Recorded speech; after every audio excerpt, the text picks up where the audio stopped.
Hello students, welcome to my YouTube channel Data Shah. In this lecture we'll be talking about the simplex method of linear programming problem.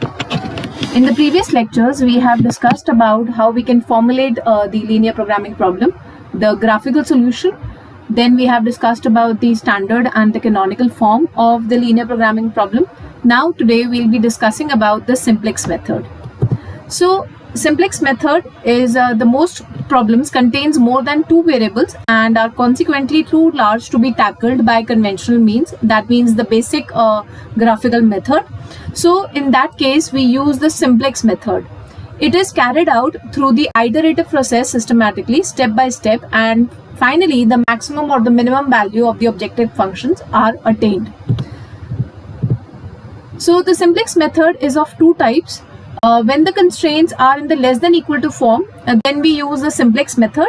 When the constraints or at least one of the constraints is either greater than or equal to form, we use the two-phase method or the big M method. So in this lecture we'll be discussing about simplex, and in the next lectures we'll be discussing about the two-phase or the big M method. So whenever we are solving a linear programming problem, we all know we can transform the linear programming problem into the standard linear programming problem by adding the slack variables or by subtracting the surplus variables. So there is one more term here that you could read out, the artificial variables. So slack variables are added when we have less than equal to type. So you can see here less than equal to, then you have to add the slack variable. When it is greater than equal to, then we subtract the surplus variable and we add an initial another artificial variable.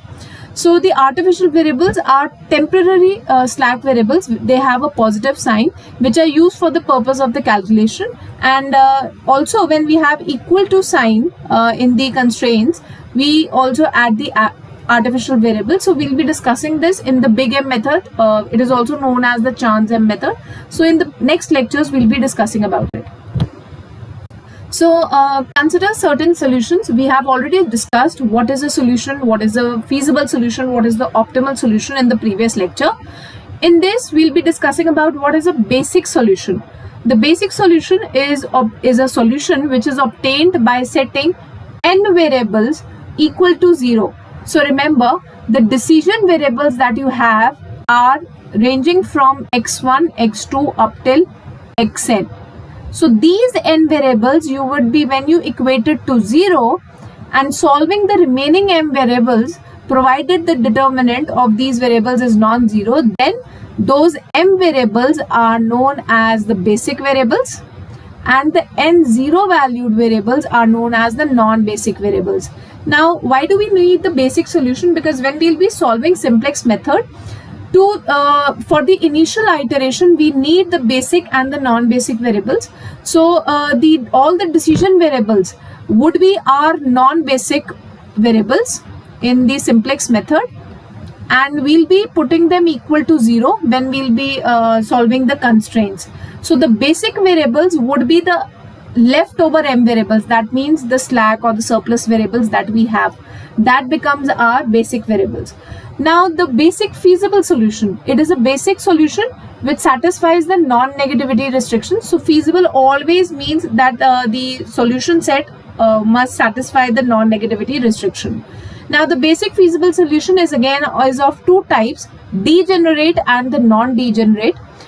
Non-degenerate, first of all, basic feasible solution when all the basic variables are non-zero. None of them is 0, then it becomes a non-degenerate. If one of the basic variables, that means that you are having in the final table of the simplex table, then if one of them is 0, then it becomes a degenerate basic feasible solution.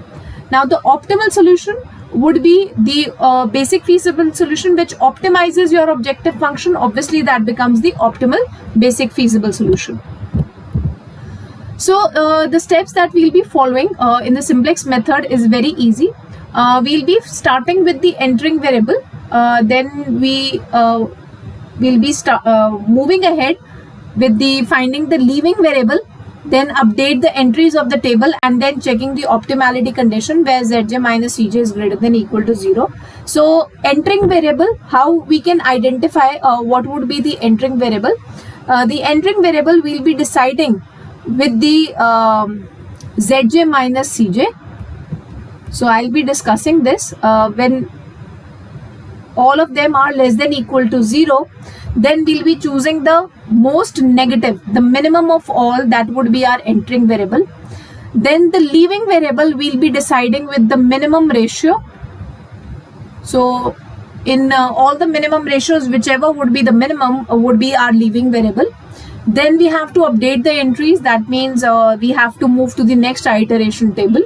And lastly, we have to check the optimality condition again.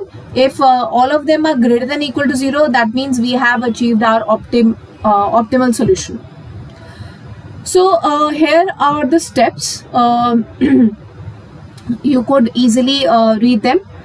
It's very easy, and I'll be just describing each step when I'll be doing the example in the upcoming slides. So whenever we formulate the linear programming problem, we always have to write it in the standard form. And whenever we write it in the standard form, so we must have the maximization type, and it would be less than equal to, then we'll be adding the slack variables and so on. So the most important point is this one, in which the simplex table is always created when the objective function is of maximization type. If it is not of the maximization type, then you can convert it. That means if it is the objective function is the minimization type, then you can convert it into maximization and solve your problem using the simplex method. So moving ahead with these steps, I'll be just doing all the steps when I'll be taking the example. So the most important that will be coming again would be the optimality test, where I have also written in the previous slide that we have to consider the delta j, that is Zj minus Cj. It must be greater than equal to 0. If it is, then the solution under the test will be optimal. Alternative optimal solutions will exist if the delta j is equal to 0. Okay. If at least one of them is negative, then the solution is not optimal. If one of the delta j's is negative, then it is not optimal. And how to decide which element the variable will enter the matrix, the basic variables, we will be choosing through this only by taking the most negative. So on other one also we have the unbounded solution, when the corresponding to any negative delta j, if we are finding out the minimum ratio, you are getting either the minimum ratio negative or you are getting it infinity, then you will have an unbounded solution. So we'll be discussing all these examples one by one. So consider this example in which we have the linear programming problem as maximize z is equal to 3x1 plus 5x2 subject to x1 less than equals to 4, 2x2 less than equals to 12, 3x1 plus 2x2 is less than equals to 18, x1 and x2 is greater than equal to 0. So it's a maximization type. So the first, the most important is that you have to observe the first step. I'll write the solution. The first step is write the LPP in the standard form. So the standard, to find the standard form, do you remember the 4 characteristics? First of all, it should be the maximize or the minimize objective function. Second, the constraints must be equal to type, but here it is less than equals to, so we'll be all of them are less than equal to, so we'll be adding the slack variables. All the BIs must be positive, and lastly the decision variables must be greater than equal to 0. So let us write the LPP in the standard form. Maximize z is equal to 3x1 plus 5x2 subject to x1, it is less than equal to, so I told you we have to add a slack variable, so s1 equal to 4. Then we have x2, so I'll be just so that's only x1, so it's 0x2. Here it is 0x1 twice x2, again less than equals to, so make it equal to, I have to add another slack variable, that is s2. Lastly we have 3x1 plus 2x2 less than equal to 18, so to make it equal to I have to add another slack variable, that is s3. So here in the first constraint you will see that I don't have s2 and s3, so they have the 0 cost. In the second, s1 and s3 is missing, so we can write them accordingly, and in the last one s1 and s2 is missing, so this is how we get. And lastly x1, x2, s1, s2, s3 all are greater than equal to 0. So in this I can add, this is how we can write the LPP in the standard form. So with this we'll be moving ahead to form the table. So before the table that you have to do, you have to find out the basic solution. How to find out the basic solution? In this in these constraints, second step would be to find the basic solution that you can see on the next one also. So in all these constraints we put x1, x2 as 0. So in the first constraint, if we put x1 and x2 equal to 0, then we will get s1 equal to 4. In the second constraint, if we put them equal to 0, we will get s2 equal to 12, and lastly s3 equal to 18. So you would see here that the basic feasible solution at the initial table that we are getting is x1, this is x1, x2, s1, s2, s3. So and z is equal to 0 because x1 and x2 both are equal to 0. So maximize z that we have here, that's maximize z 3x1 plus 5x2, that's equal to 0 obviously. So here the s1, s2, s3 are the basic variables and x1 and x2 are the non-basic variables. So this is how we'll be creating our initial table. So this is our initial table.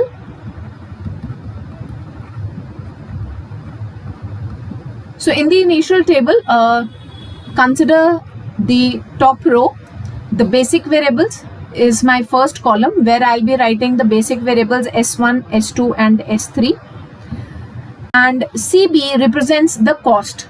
So the cost in the objective function, what is the cost in the objective function? Our objective function is maximize z 3x1 plus 5x2 plus 0s1 plus 0s2 plus 0s3. So it has 0 cost in all. So what is xb? xb is that we are having the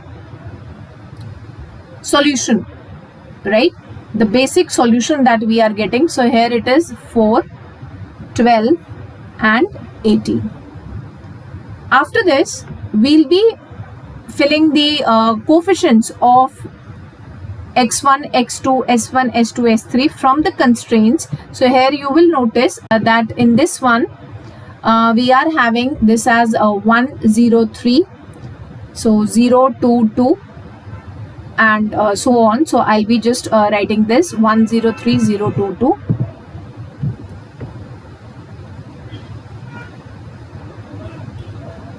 And this would be, you will notice that this is always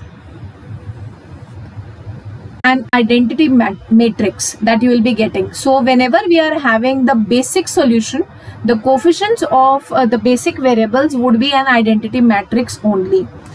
and let us just remove this and coming back to now. Yes, now what we have here, you have to add Cj. Cj represents against the cost in the objective function. So the x1 has 3 cost. This is 5, 0, 0, 0.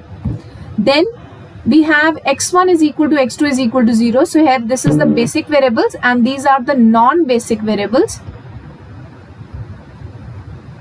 So basically we are saying that this is the initial basic feasible solution that we are getting in the first column. Now what is Z? Z is CB into XB, the cost multiplied by XB. So you would see here 0 multiplied by 4, 0 multiplied by 12. So I am getting this as 0 into 4 plus 0 into 12 plus 0 into 18. It's all equal to 0. So similarly, we'll be calculating Z when 0 would be multiplied by all the coefficients here in this matrix. So all the AIs that we have, 0 into 1, 0 into 0, 0 into 3. So you will notice that because the cost is 0, so all of them have 0 values. Now we have to calculate for the optimality. If you remember, we have to calculate a delta. Now what is delta? Delta J is Zj minus Cj. This is what we are calculating here, Zj, right? 0, 0, 0, 0. So this is our Zj. Now what is Zj minus Cj? 0 minus 3 is minus 3, minus 5, 0, 0, 0. So this is a light color pen. So let me take this. Okay.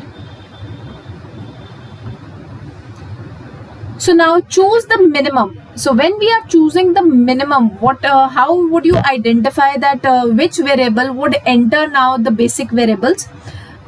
So out of x1 and x2, this is minus 3, minus 5, which is the most negative. This is the most negative. So this would be our entering variable. Now we have one more column, minimum ratio. What's the use of this? Now how would we decide if x2 is entering the basic variables? So out of s1, s2 and s3, one has to leave the basic variables. Now which one of them have to leave? That we'll be deciding using the minimum ratio. Now how we could calculate the minimum ratio? We'll be calculating it by, this would be 4 divided by 0. So that cannot be calculated. So we'll just write a dash here. We'll not be calculating this. This would be 12 divided by 2. So consider, see what we are doing. Taking the value, the solution divided by the coefficient of x2. So 2 is equal to 6. 18 divided by 2 is equal to 9. So here we are getting this is the minimum ratio. So this would be the exit or we can say the leaving variable.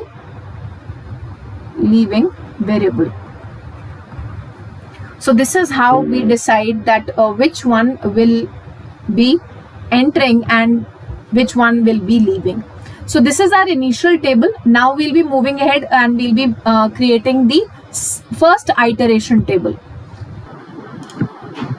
So in the initial table, we have decided that this would be the entering variable and this is the leaving variable.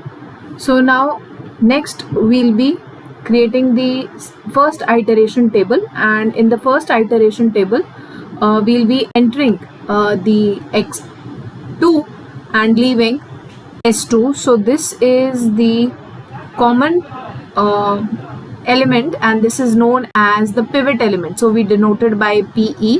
This is PE is the pivot element. So let me write the CJs here. So this is 3, 5, 0, 0, 0, and in the this is the initial table. Now the first iteration table. In this, S1 would remain as it is, but instead of S2, we'll be entering X2, then S3. So this would be 0. X2 cost is 5, and this is 0. So now what the pivot element role is, the pivot element has to be 1. So as you can see, in this row, S2 row, we'll be dividing the whole row by 2 so that we can make it 1. So we'll make it 1, and this would be 12 divided by 2, 6, 0, 1, 0, half, 0. Now all the other elements in this column, we have to make it 0. So you will notice here that this is already 0. So there is no change in the first row. So we'll be just copying it as it is. The other one, the row 3, it is 2. So we have to make it 0. So this is the row transformation. Row 3 minus twice of row 2. So in this, we'll be taking 18. 18 minus 12, that is 6. 3 minus 0 is 3. 2 minus 2 is 0. 0 minus 0. 0 minus 1. 1 minus 0 is 1 again. So now calculate Z. Z is, this is our Zj, and this is our delta J. Zj minus Cj. So here Z would be 30. Zj, let us calculate. We are getting it as 0, 5, 0, 5 by 2, and 0. So what is delta J? Delta J, Zj minus Cj. So as you can see, Cj is 3. So 0 minus 3, 5 minus 5, 0, 5 by 2, and 0. Now we'll notice that this is the most negative. That means this would be now entering variable, and in this, what would be the leaving variable? So we'll be deciding it with the minimum ratio. So how to find the minimum ratio? The same process, 4 divided by 1. So this would equal to 4. 6 divided by 0. So we'll not be considering 0 and the negative value in this particular column. So it would be just a dash. So 6 divided by 3, that's 2. So that means this would be my leaving variable. And what's the pivot element? The common of both is this. So this is my pivot element 3. So let us just copy this one on the next page. So quickly we'll be getting the answers as let me just copy it down quickly.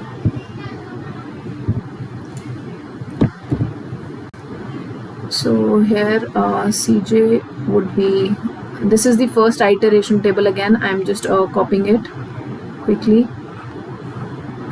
So this was 4 and this is was okay, so S1, X1, S3.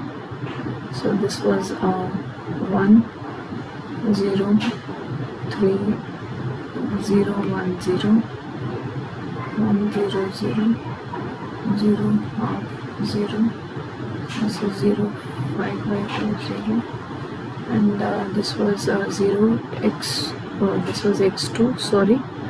So this was 5, 0. And we are getting this as 4, 6, 6. So let me just quickly go through that, check it again. So this is what we have.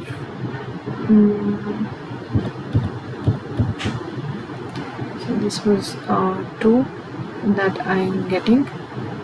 So Zj was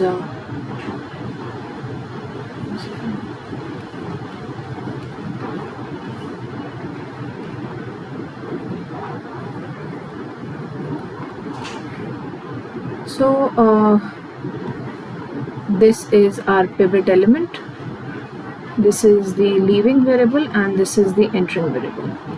So now we come to the second iteration table where we'll be filling all the values. So basic variable S1, X2 is there, and instead of X3 now we'll be entering the X1 variable. So the cost is again X2 cost is 5, this is 3. Now here what we have to do, we have to make the pivot element as 1. So we divide the whole row 3 by 3 so that we can make it 1. So quickly we'll be doing 6 divided by 3 is 2, 1, 0, 0. So that's this was 5 by 2. Let me just quickly check. No, that was minus 1.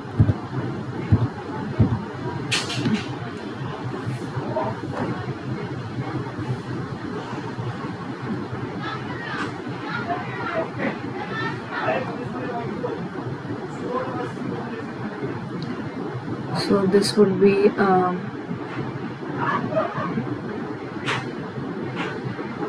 minus 1 by 3, it's 0, and as the second row is 0, so there is no change. So to make the first row 0, so row 1 minus row 3, simple. So 4 minus 2, 1 minus 1, 0 minus 0, 1, 0 plus 1, 0. So this is 1 by 3 and this is 0. So quickly calculate Z. Z would be 30 and 6. So here we will be calculating our ZJs. ZJ would be 3, 5, 0. That's 5 by 2 minus 1. So that is equal to 3 by 2. And this is 0. So delta J, Zj minus Cj would be all positive. You won't see any negative. So as we would say that as all the delta J's are greater than equal to 0, so this is our optimal solution, and which is given by x1 as the values that we'll be finding out would be, we can easily find out using this x1 2 and x2 as 6. So x1 is equal to 2, x2 is equal to 6, and s1 is equal to 0. So this is what we are having in the basic variables, and the optimal solution, that means z that we are getting, would be 3 multiplied by 2 plus 5 multiplied by 6, that is 36, and we can also cross check it using this. So the non-basic variables that we have right now is s2 and s3, which is equal to 0. It has 0 value, and the optimal solution we are getting at the x1 equal to 2 and x2 is equal to 6. So this is our simplex method, and in the next lecture we'll be talking about more examples.